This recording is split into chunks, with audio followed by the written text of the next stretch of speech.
حمزہ اب مسجد میں اکیلا بیٹھا تھا۔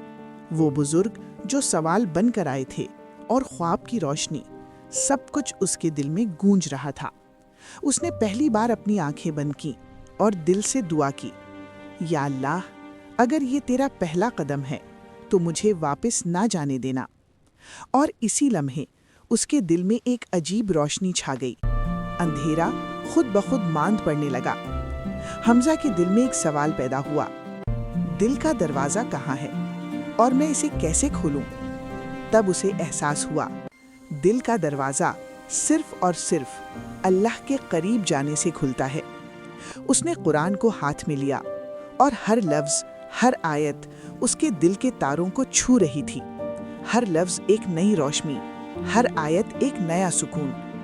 گاؤں کی ہوا میں پھولوں کی خوشبو جیسی مہک کھل گئی اور حمزہ نے محسوس کیا یہ روشنی اس کے اندر سے باہر نکل رہی ہے۔ اس دن سے حمزہ نے عہد کیا، ہر فجر کی روشنی کے ساتھ میں اپنے دل کے دروازے اللہ کی طرف کھولوں گا اور ہر خواب یا بے چینی کو اندھیری وادی نہ بننے دوں گا۔ اور یوں حمزہ کی زندگی میں پہلی بار ایک مستقل سکون اور امید پیدا ہوئی جو اس کے دل کی روشنی بن گئی۔